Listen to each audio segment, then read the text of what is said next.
আমরা মুসলমানের ঘরে জন্মগ্রহণ করেছি, আমরা আল্লাহকে বিশ্বাস করি কিনা? কোরআনটা বিশ্বাস করি কিনা? তাকদীরের উপরে বিশ্বাস আছে না নাই? আখিরাতের প্রতি বিশ্বাস আছে না নাই? নবী রাসূলদের প্রতি বিশ্বাস আছে। এখন আমরা ঈমান এনেছি, আল্লাহ বলেছে ঈমান আনতে হবে, 1 নম্বর কাজ। তাহলে এখন আমরা ঈমান এনেছি, এখন আমাদের ঈমানটা আছে কিনা?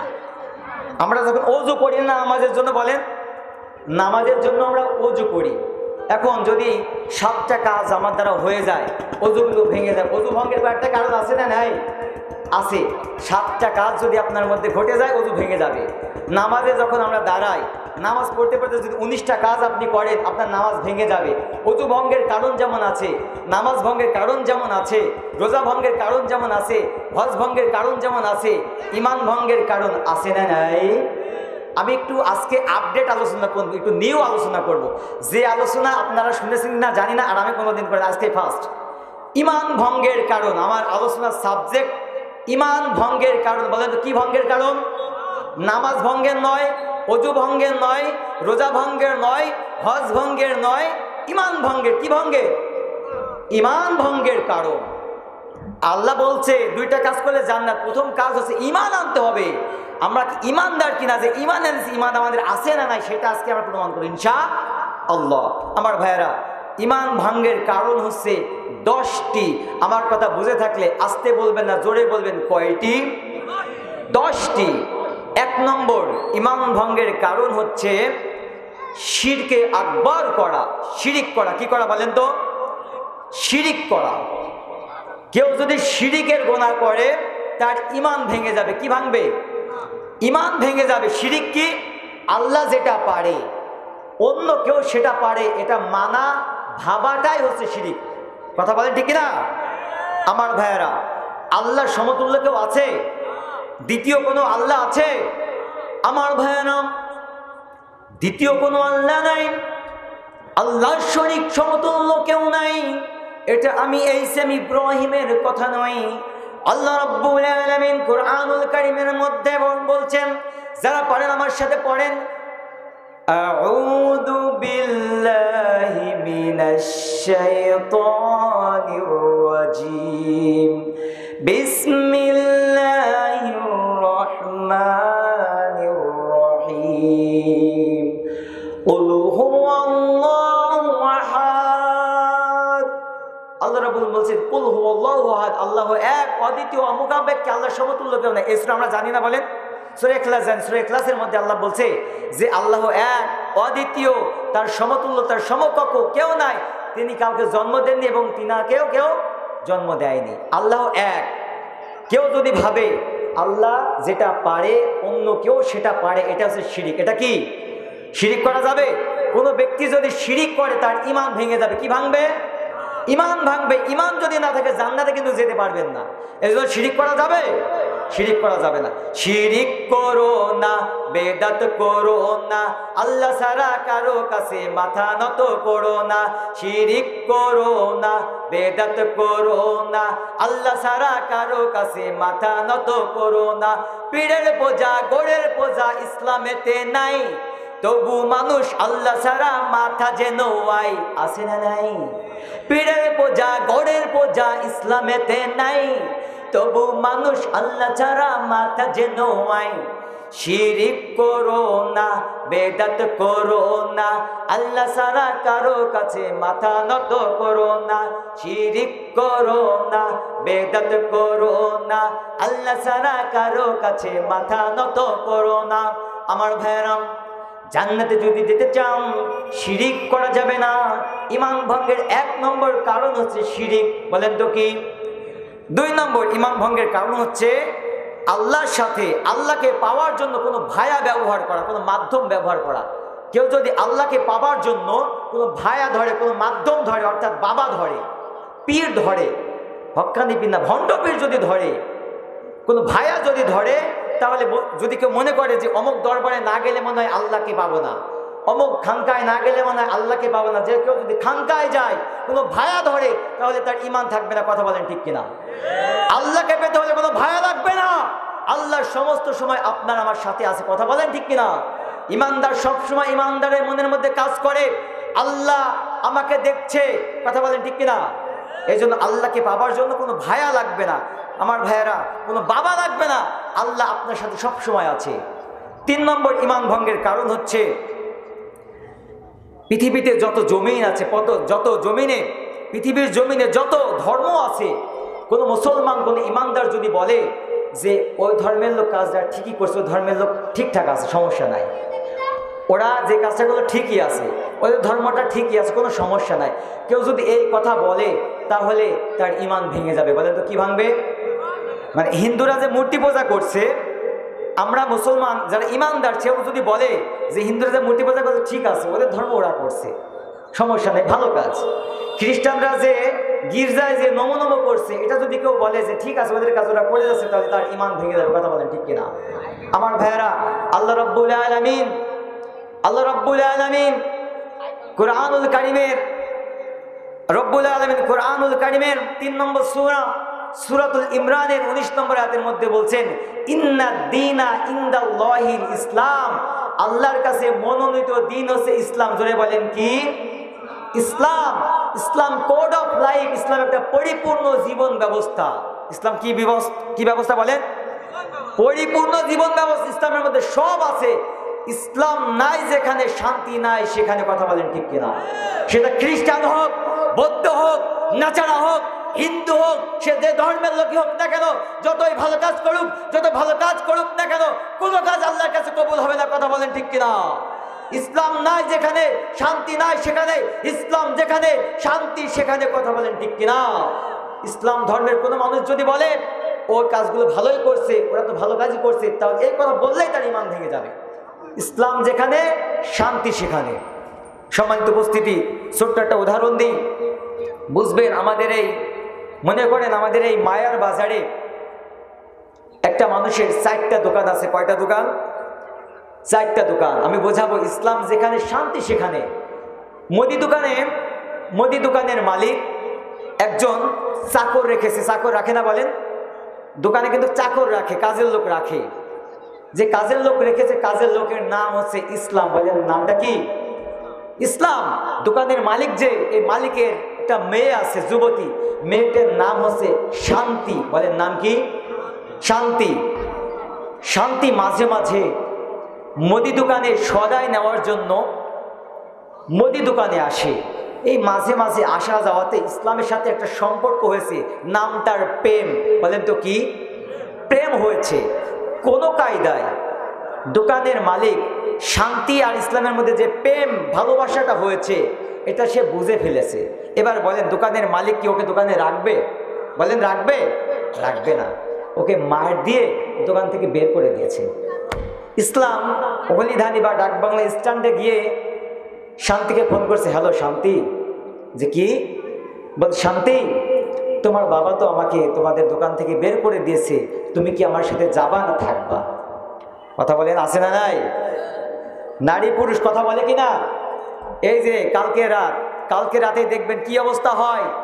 নতুন বছর আসছে, নতুন বছরে আপনার মেয়ের কাছ থেকে আপনি ফোন করে নেবেন, আপনার ছেলের কাছে ফোন করে নেবেন, আপনার মেয়েকে আপনার ছেলেকে বাড়ির বাইরে যেতে দিবেন না। পারা যাবে না ইনশাআল্লাহ? আমার ভাইয়েরা, শান্তি বলছে আমি তোমার সাথে যেতে চাই। ঠিক আছে, তাহলে যেতে যদি চাও তাহলে এখনই ডাকবাংলা স্ট্যান্ডে চলে আসো। শান্তি ডাকবাংলা স্ট্যান্ডে ইসলামের সাথে দেখা করলো। ইসলাম শান্তিকে নিয়ে ঢাকায় চলে গেল। সকালবেলা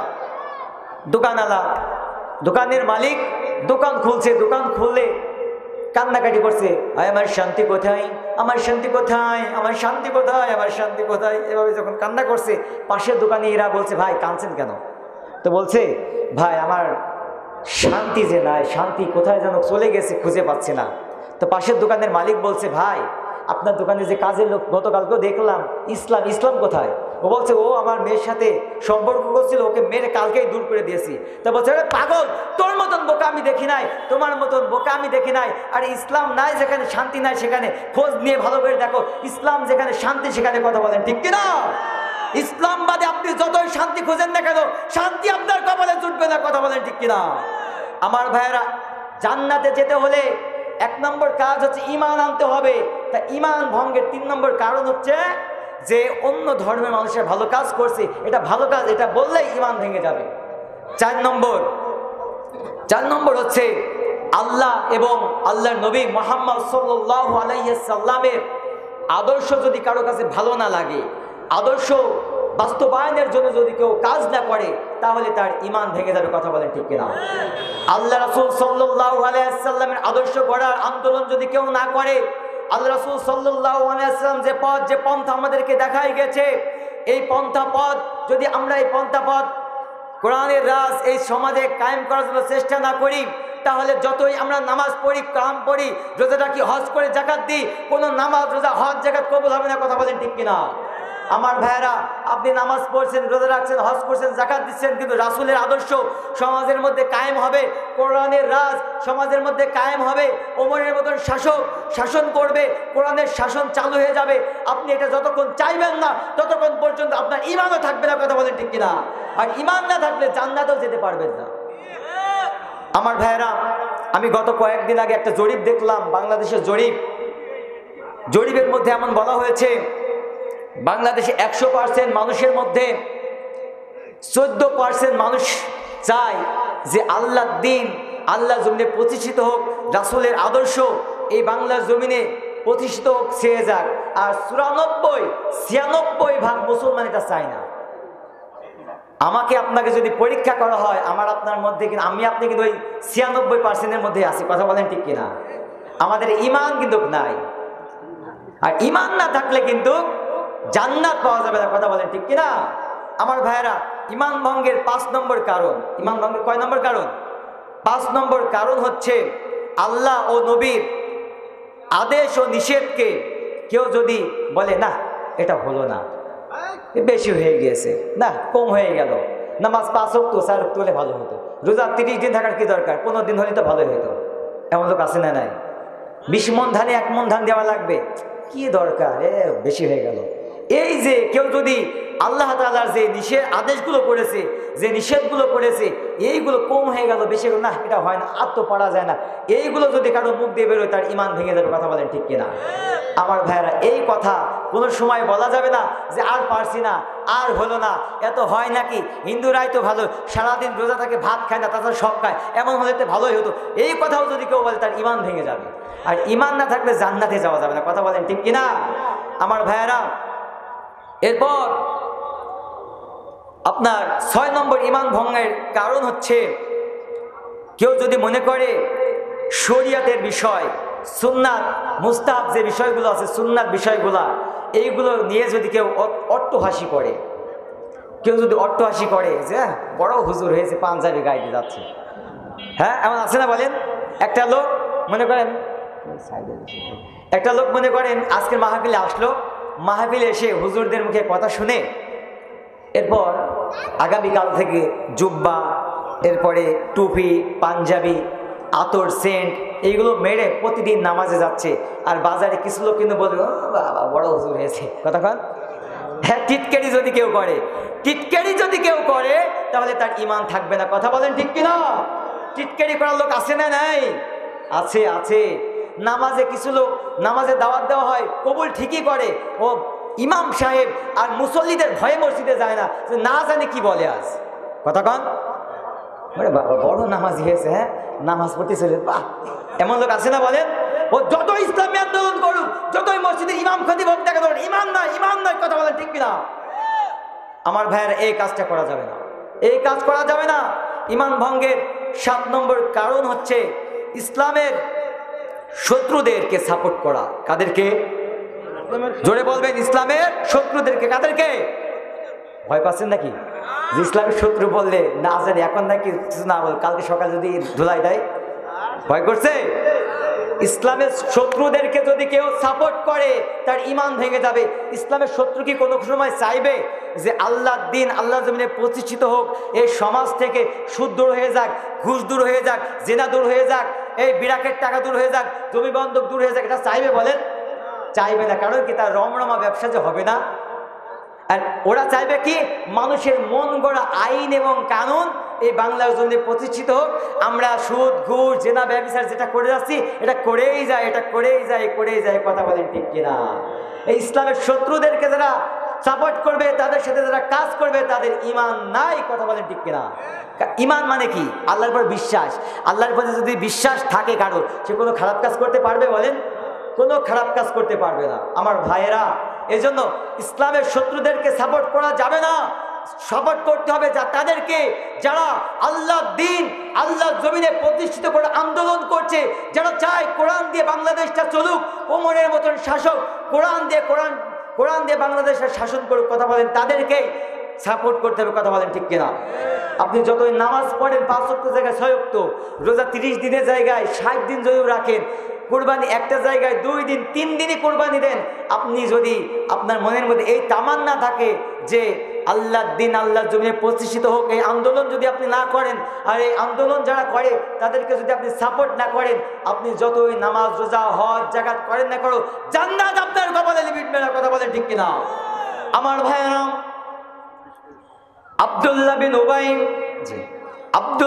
উবাই আল্লাহ রাসূল সাল্লাল্লাহু আলাইহি ওয়াসাল্লামের পিছনে 1 নয় 2 নয় 12টি বছর নামাজ পড়েছিল। জোরে বলেন, কয় বছর? 12টি বছর নামাজ পড়লেন। কেন পড়লেন? আল্লাহ রাসূল বললেন, কেউ যদি আমার দিকে নেক দৃষ্টিতে তাকায় তাহলে তার আমলনামা থেকে গুনাহগুলো ঝরে যায়। সুবহানাল্লাহ। কম আল্লাহ রাসূল সাল্লাল্লাহু আলাইহি ওয়াসাল্লাম মসজিদের ইমাম আব্দুল্লাহ বিন উবাই, উনি রাসূলের পেছনে নামাজে দাঁড়ান। নামাজের মধ্যে আমাদের নজর এদিক সেদিক যায় কিনা? বলেন, যায় কিনা? আবার নামাজের মধ্যে যদি নজরটা এদিক সেদিক চলে যায়, রাসূল সামনে, রাসূলের গায়ে গিয়ে আমার নজর পড়বে। এজন্য আব্দুল্লাহ বিন উবাই আল্লাহ রাসূলের পিছনে দাঁড়াতেন, যাতে আল্লাহ রাসূলের দিকে নজর গেলেই জীবনের গুনাহগুলো ধরে যাবে। এই নেক নিয়ত নিয়ে 12টি বছর আল্লাহ রাসূলের পিছনে নামাজ পড়েছেন। কয় বছর? আল্লাহ রাসূল বললেন, আল্লাহর কাছে 2টা নাম সবথেকে প্রিয়। 1 নম্বর নাম হচ্ছে আব্দুল্লাহ, 2 নম্বর নাম হচ্ছে আব্দুর রহমান। নিজের নাম আব্দুল্লাহ রাখলেন, আব্দুল্লাহ বিন উবাই নিজের নাম আব্দুল্লাহ রাখলেন। তার একটা ছেলে সন্তান, তার নাম আব্দুল্লাহ রাখলেন। তার একটা নাতি ছেলে হয়েছে, তার নাম আব্দুল্লাহ রাখলেন। আল্লাহু আকবার। আনুগত্য আমাদের থেকে কম না বেশি? বলেন বলেন, বেশি না কম? বেশি। নিজের নাম আব্দুল্লাহ, ছেলের নাম আব্দুল্লাহ, পোতা ছেলের নাম আব্দুল্লাহ। এই আব্দুল্লাহ বিন উবাই যখন আল্লাহ রাসূল সাল্লাল্লাহু আলাইহি ওয়াসাল্লাম উহুদের প্রান্তে যুদ্ধের ময়দানে যখন যাচ্ছেন, আল্লাহ রাসূল সাল্লাল্লাহু আলাইহি ওয়াসাল্লাম ফজরের নামাজ পড়ে যখন উহুদের প্রান্তরে গেলেন, দূর থেকে লক্ষ্য করলেন উহুদের প্রান্তে মুসলমানদের সংখ্যা ছিল 1000। কয় হাজার? 1000। আর দূর থেকে লক্ষ্য করলেন কাফেরদের সংখ্যা অনেক, 3000। বলেন তো কয় হাজার? আব্দুল্লাহ বিন উবাই মনে মনে উনি ভাবতে লাগলেন, আহারে 1000 লোক যদি 3000-এর মধ্যে মিশে যায়, খুঁজে পাওয়া যাবে না। যুদ্ধ তো দূরের কথা, আমাদের প্রাণটা আমরা এখানে হারিয়ে ফেলবো। আমরা তো বোকামি করছি, কি করা যায়? তিনি কিছু লোকদেরকে বললেন, ভাই তুমি কি তোমার স্ত্রীকে বিধবা বানাতে চাও নাকি? তুমি কি তোমার সন্তানকে এতিম বানাতে চাও নাকি? উনি বললেন যে না, যদি না চাও তাহলে চলো আমরা মসজিদে চলে যাই, আল্লাহ আল্লাহ করি, নামাজ রোজা পড়ি, জিকির আজগার করি। এমন লোক আছে না নাই? জিহাদের ময়দানে পাবেন না, জিহাদের ডাক দিলে বলবে গ্যাসের ব্যথা আছে না নাই? যে ও বলবে যে আমার খুব কাজ আছে, আজকে হবে না, সামনের দিন যাবানে। কথা কন আমার ভাইয়েরাম, আব্দুল্লাহ বিন উবাই উহুদের প্রান্ত থেকে 300 সৈন্য নিয়ে ভেগে গেলেন। ওদিকে সৈন্য 1000-এর মধ্যে যদি 300 চলে যায়, কয়শো থাকে? আর 700। আমার ভাইয়েরাম, আব্দুল্লাহ বিন উবাই 300 নিয়ে যখন ভেগে গেলেন, মুসলমানরা একটু দুর্বল হয়ে গেলেন, কিন্তু তারা পাকা ইমানদার ছিলেন। তারা বললেন যে 300 জন চলে গেছে, আমাদের কোনো সমস্যা নাই, আমাদের জীবন আছে, যতক্ষণ আমরা লড়বো ততক্ষণ। কথা বলেন ঠিক কিনা? প্রকৃত ইমানদার যারা আল্লাহর রাস্তায় জীবন থাকার শেষ পর্যন্ত, গায়ে যতক্ষণ জীবন থাকবে, দেহে যতক্ষণ ইমান থাকবে, জান থাকবে, ততক্ষণ ইমানদাররা আল্লাহর রাস্তায় লড়ে যায়। কথা বলেন ঠিক কিনা? আমার ভাইয়েরা, আব্দুল্লাহ বিন উবাই 300 সৈন্য নিয়ে যখন ভেগে গেল, তখন আব্দুল্লাহ বিন উবাই হয়ে গেলেন মুনাফিকদের সর্দার। মুনাফিকদের কি সর্দার? কারণ কি? ইতিমধ্যে প্রমাণ হয়েছে কোরআনের সৈনিক যারা এ বাংলার প্রতিটি অঙ্গ নিয়ন্ত্রণ করতে পারে। কথা বলেন ঠিক কিনা? আমার ভাইয়েরা, সুতরাং সুতরাং হামলা দিয়ে মামলা দিয়ে আর সবদিকে পিছনে ফেলা যায়। যারা শাহাদাতের তামান্নায় বিভোর, যাদের চোখের মধ্যে শাহাদাতের তামান্না লক্ষ্য করা যায়, কামান বিমান পিপারিস পোড়া মেরে আল্লাহর সৈনিকদেরকে এক পা পেছনে ফেলা সম্ভব নয়। কথা বলেন ঠিক কিনা? কেননা বাংলার মুসলমান কোরআনের জন্য জীবন দিতে জানে, বাংলার মুসলমান কোরআনের জন্য রক্ত দিতে জানে, বাংলার মুসলমান কোরআনের জন্য দেশ ছাড়তে জানে। কথা বলেন ঠিক কিনা? আমার ভাইয়েরা, ডক্টর মিজানুর রহমান আল আজহারি কোরআনের তাফসির করতেন, এই অপরাধেই তাকে মালয়েশিয়ার জমিনে 5-7টা বছর থাকা লেগেছে। কথা বলেন ঠিক কিনা? ডক্টর মিজানুর রহমান আল আজহারি বাংলাদেশে সে প্রমাণ করেছে বাংলাদেশে এখনো কোরআনওয়ালা মানুষ আছে। কথা বলেন ঠিক কিনা? বাংলার মুসলমান কোরআনের জন্য জীবন দিতে যেমনি ভাবে জানে, রক্ত দিতে যেমনি ভাবে জানে, বাংলার মুসলমান স্বাধীনতা যুদ্ধের সময় 3 লক্ষ রক্ত দিয়েছিল। যদি প্রয়োজন হয় 6 লক্ষ রক্ত দেবে। রক্তে কষা রাজপথ রঞ্জিত হবে। এরপরেও শাহজালাল, শাহপরান, শাহ মাকদুমের লালিত আওয়াজিত বাংলার জমিনে দিল্লি, বম্বে, আমেরিকার কোনো এজেন্ডা বাস্তবায়ন করতে দেওয়া হবে না, হবে না, হবে না। কথা বলেন ঠিক কিনা? আমার ভাইয়েরা, আমি যে কথা বলছিলাম, আমার ভাইয়েরা যে কথা বলছিলাম যে ইমান ভঙ্গের 7-8 নম্বর কারণ হচ্ছে ইসলামের ঊর্ধ্বে যারা বলে, ইসলামের ঊর্ধ্বে যারা বলে এমন বোঝা বুঝেছে, এমন বোঝা বুঝেছে, এমন কিছু লোক আছে যারা বলে নামাজ লাগবে না, রোজা লাগবে না, খালি আমার দরবারে আসো। এমন লোক আছে না নাই বাংলার জমিনে? এই কথা যদি কেউ বলে তাহলে তার ইমান ভেঙে যাবে। 9 নম্বর কারণ হচ্ছে কেউ যদি জাদু করে, জাদু করা বিশ্বাস করে, কেউ যদি জাদু করে এবং জাদুকারকে বিশ্বাস করে তার ইমান ভেঙে যাবে।